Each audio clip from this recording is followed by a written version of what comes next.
Hey, it's Mark coming to you from Baker's Green Acres. Today's the 14th, Monday, and I hope everybody had a good weekend. Weekend's a good time to decompress and slow down a little bit, and then you come back to it on Monday morning and have a fresh perspective on things. And I have been going through this struggle, and what it is, it's a struggle to make a living, is what it is.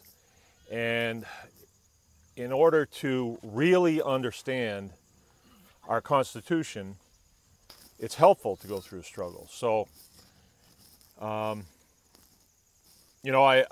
not wishing it on everybody, but maybe through what's happening with our family and the Department of Agriculture, we can all learn something from this. Even them, they can learn something, because I feel like they've just been plodding along a certain way, and that's the way they think it is.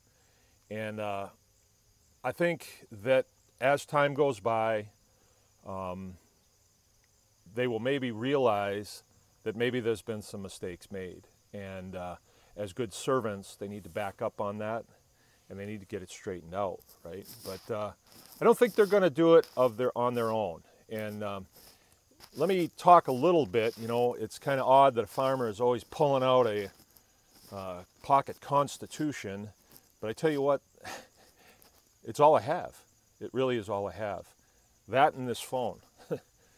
The First Amendment. A lot of times, if there's new people, a lot of times I talk about going to Google and downloading the Bill of Rights to the Constitution. This is the federal Constitution. This is not the state Constitution. State Constitution has to be consistent with the federal Constitution, and our state Constitution is. There is some discrepancies, but they're minor. The First Amendment. First Amendment says that I have the right to free speech. It says a few other things too, but what I'm going to harp on right now is my right to free speech, is what I'm doing right now.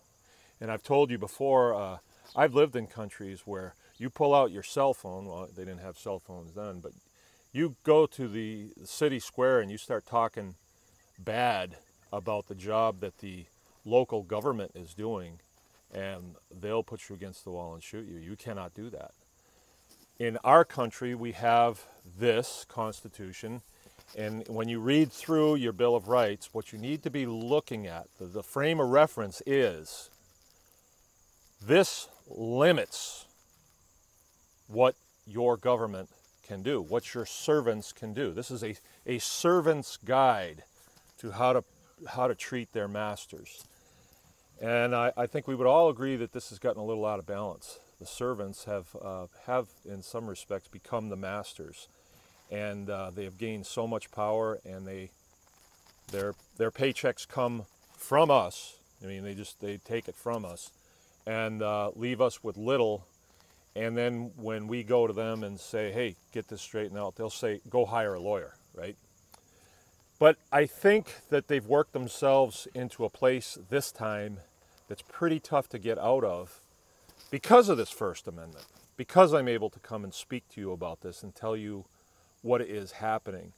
Now, I outlined the First Amendment a little bit, but let's go to the Fifth Amendment. The Fifth Amendment, in a nutshell, says that my life, my liberty, and my property is protected under due process of law. My life, obviously, they can't put me against the wall and shoot me. My liberty, can't throw me in jail unless I violated a law, right? And my property. My property, as I've said before, is my process.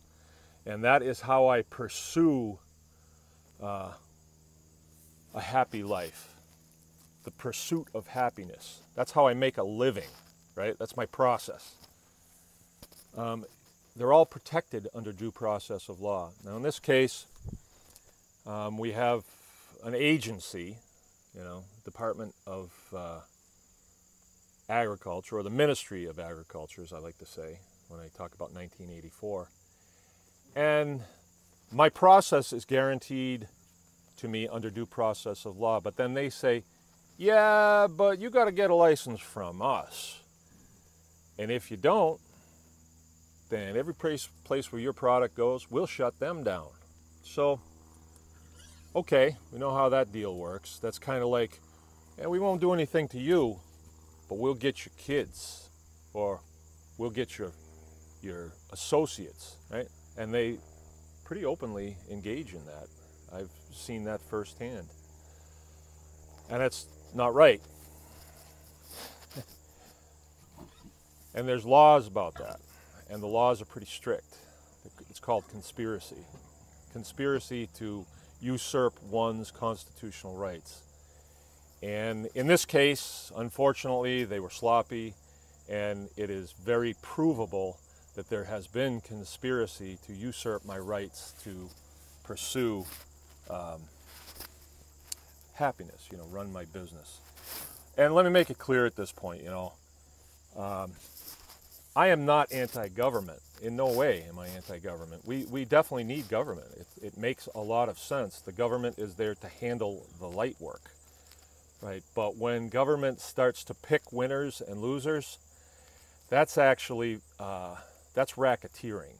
And that is definitely not right. I mean, this is a free market society, and the government has no right to pick winners and losers. And it is done on some levels, and it's pretty tough to identify sometimes, but at this level it was pretty easy. We had a sub agency of a department, really, a small group of people that had an axe to grind with our family, and they went to several of our customers, and we're finding out more and more now, and said, we are going to be out of business. And they started this operation quite a long time ago, and the paper trail is mounting and mounting and mounting. And when there's two people, it's conspiracy. And it had nothing to do, absolutely nothing to do with anything that was a violation of any rule, any regulation, anything like that. It had nothing to do with that. It had to do with one guy, one citizen that said, hey, wait a minute, I don't think you can do that. They don't like that conversation because it takes their power from them. Because remember, without them taking from us, the producers of products and wealth, they really don't have anything. And that's just the downfall of being a bureaucrat. And I feel bad for a lot of them to be in that position, but that's the route that they've chosen. They could have gone into manufacturing or farming or go to work for someone else, but they've chosen to be bureaucrats. So that's where they're at.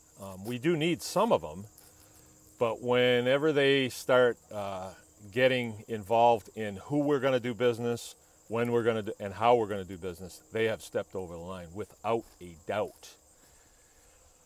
This presents a problem for certain other entities, all right? And now, as I've told you, I didn't go looking for this. We have even made the decision that we want to move off the farm and we want to do something else because we're tired of dealing with these amateurs. And it gets old after a while, and you only have so much life and you want to enjoy it. And we've farmed for 15 years. I had made the decision that we're going to move off of our own, on our own terms, but then of course we had to get attacked and told we haven't paid our bills and all this other stuff, which isn't true. None of it's true.